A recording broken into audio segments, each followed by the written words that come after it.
In the meantime, we've got Kentucky Republican Senator Rand Paul here watching all of this unfold. Frank, good to see you in the flesh. How are you? Thanks, Neil. Thanks for having me. What do you make of all this? Well, I do think it's important that we try to open the government, and the only way I see a way forward is for a compromise between Speaker Pelosi and the president, and you can't have a whole lot of compromise if she's not in town to have conversations. The last conversation they had, she said she wasn't going to compromise at all, that she was offering zero. And so I really still think the answer is somewhere in the middle. I think they could split the difference. The president's asking for $5.7 billion. Nancy Pelosi's offering zero. But she has to be willing to negotiate. If you keep saying zero, you're not willing to negotiate. She actually upped the ante, right, by saying the wall itself is immoral. Yeah, and I think that's kind of crazy. She's voted for money for walls many times. Democrats last year in the Senate voted for $25 billion for walls. So I remain one who's for a wall, but not for unlimited funding for walls. So I actually think there should be some compromises on how much is spent, and that we'll have other forms of barriers other than walls in some places, and frankly, maybe electronic or other ways to have surveillance along the border in big swaths of the border. What did you think of Lindsey Graham's characterization that this is essentially a childish tit for tat? Well, I do think that it's petty partisanship to try to prevent the president from giving the State of the Union. To my knowledge, it's never, ever happened before. And so I do think that aspect of it's petty. Is it protocol for the speaker to invite you to speak? And I think he's already been invited. Can they disinvite you? That's a good question. It's never, ever happened before. And what I've suggested is if they're serious about it and they do run the House and they won't let the president come, I think the Senate should offer to have the State of the Union there. And I think that would be a fitting response to this. I think in the end they may back down because I think the public really doesn't want the partisanship to be so empty that they're saying, oh, we're no longer going to have the State of the Union because people don't like, the Democrats don't like the Republicans. Well, it's not etched into our Constitution that we have it, right? So you don't have to do the address. You could just submit it in writing if you do it at all. But do you think that this has gotten so bad, Senator? Obviously, Lindsey Graham lumped the president in with this sophomoric behavior. Do you? Well, I would say the president's response at least is regarding negotiation. If you're in town, you negotiate. If you're not in town, she's just sort of absconding without doing any negotiating. And so really, I think that's the way the discussion and debate should be framed. Republicans, I think, are willing to compromise on this. I'm one who would split the difference. Other Republicans have said the same thing. The president hasn't yet said, but there isn't a negotiation because Nancy Pelosi is not willing to negotiate. But I think that's a bad position for her to take because you've got these workers with, that are not being paid, and I think that's not a good situation. You think you should just declare an emergency and be done with it? I don't think that's the best way to run government either. What I have offered is something called the Shutdown Prevention Act, and what it would do is if we got to a cliff, we got to a date and government funding wasn't taken care of, the government funding would continue, but with a 1% cut. So if you didn't pass your appropriation bills, it'd be 99% funding for 90 days, and 90 days later, if you still hadn't passed your appropriation bills, it would go to 98% funding, 97%, and it would keep going down a percentage point every 90 days. My guess is they would get the appropriation bills done pretty quickly. Have others expressed interest in that? There have been. On the Republican side, there's been much talk of this. And maybe on the Democratic side? I don't think so, and I think that's why it'd be an interesting vote because Democrats say that they don't want the shutdown, they're blaming the president for it, but what if they're given an opportunity to vote for something that would get rid of shutdowns for the rest of time? We would never have another shutdown, we'd never have another cliff. Half the drama every year in Congress is over shutdowns. I think you could get to a point where there's no shutdown, but there has to be a hammer. You have to actually do something that maybe neither side wants, and that's to reduce spending. Now, I frankly think it's a good idea to reduce spending either way, but I think it would also work to keep the government open. Senator, in light of what happened in Syria, the killing of 4 Americans and others, in this ISIS-inspired attack, we're told ISIS-inspired, and ISIS-sympathetic groups in 2 regions in Africa over the last 48 hours, do you think the president and the vice president were premature to say that ISIS was destroyed?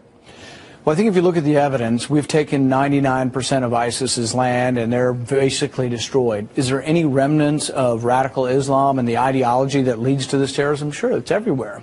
If your argument is that we're going to wait till there's no threat of anyone ever organizing terroristic violence in the Middle East, you'll wait forever.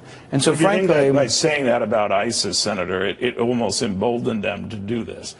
No, I think what happens is that there always will be remnants of every movement everywhere. So the same is said for Afghanistan. So I was in a meeting in the White House the other day, and one of the Republican senators said, we don't want to leave Afghanistan precipitously. And I'm like, 17 years is not precipitously. But they keep saying it that way, as if every time we ever consider leaving. You're still comfortable with the plan to take our... Absolutely. What was the goal in Syria? Destruction of ISIS. 99% of their land's been taken, 99% destroyed. They're on the run. And here's my point. If you always take care of people, they'll never take care of themselves.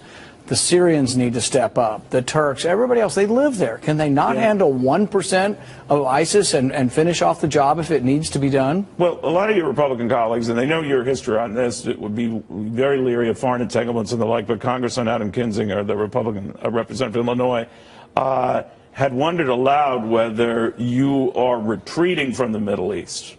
Yeah, I think that's a bad way to put it. I think the better way is to look at the overall scheme of things. People like that still think the Iraq War was a good idea. The president, myself, and others say, you know what, the Iraq War was a big mistake because it destabilized the Middle East. It allowed Iran to go stronger. Iraq, the country we liberated, is now most closely aligned with Iran. So when a Steny Hoyer criticizes that move, as he has, the shutdown, Nancy Pelosi, with whom we're going to be here very shortly, Chuck Schumer on the floor of the Senate saying much the same thing, that no matter what the president is doing, no matter what Republicans are considering, it's a disaster. What do you say? You mean with regard to the shutdown? All of the above. I think that people sometimes get lost in partisanship. And so, for example, the Democrats hate everything that is President Trump. And in hating everything that's him, they aren't having reasonable positions on anything. So with Russia... Is this going to be the next 2 years, Senator? Maybe. You know, for example, should we talk to Russia? I think Russia is a bad actor in many ways, and yet I would talk to Russia because I think part of the solution to Ukraine's difficulty is talking to Russia. Even in this environment absolutely, where now the president's lawyer, Rudy Giuliani, yes. is saying there might have been collusion at the lower levels, but not with the president. Are you getting different vibes on that? Well, absolutely we should talk to Russia because they have nuclear arms. Absolutely we should have talked to Russia 2 or 3 years ago in Syria. 2 or 3 years ago when Assad was on the run, he was losing battles and the country was almost evenly split.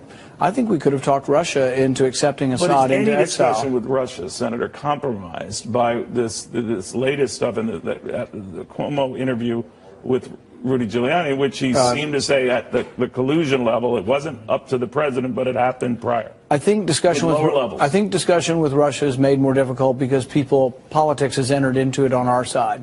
But if that were true, would that worry you?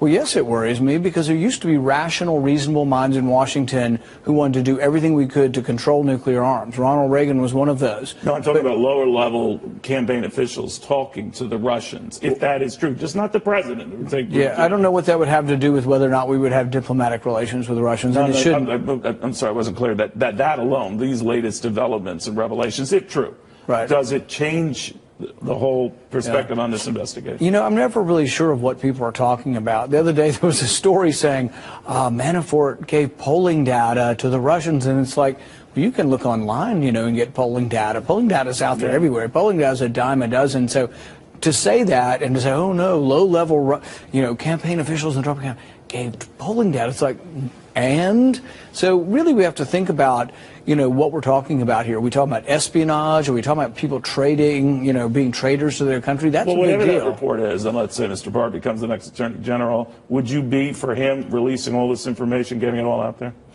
You know, I've been against the prosecutor, idea of a special prosecutor completely. I don't like it at all. I think what they did to General Flynn was scandalous and inappropriate, and really every American is in danger of that. So I'm not big on the report, period. I don't think the investigation should have proceeded this way at all. Senator, thank you very much. I did want to talk. I know you're having some surgery done in Canada. You're paying cash for it.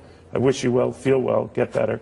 All right, Rand Paul. Well, it was bipartisan, and I think if you look at it from that perspective, Bill, especially if you simply suggest that the establishment of dialogue is progress, well then yes, manifestly so, progress was made. Let me share a bit of a statement from Sarah Sanders, the White House press secretary. She described it this way. She said the president and his team had a constructive meeting with bipartisan members of the Problem Solvers Caucus. They listened to one another, and now both have a good understanding of what the other wants. We look forward to more conversations like this. Meanwhile, Bill, on Capitol Hill, a new shutdown drama as the Speaker of the House, California Congresswoman Nancy Pelosi, effectively disinvited the President of the United States to give his State of the Union address at the Capitol unless the shutdown has ended by next week, citing security concerns. However, Pelosi was sharply criticized by the Secret Service and Homeland Security, who say not only did she not contact them about any such concerns, to claim to have made her comments based solely on the concerns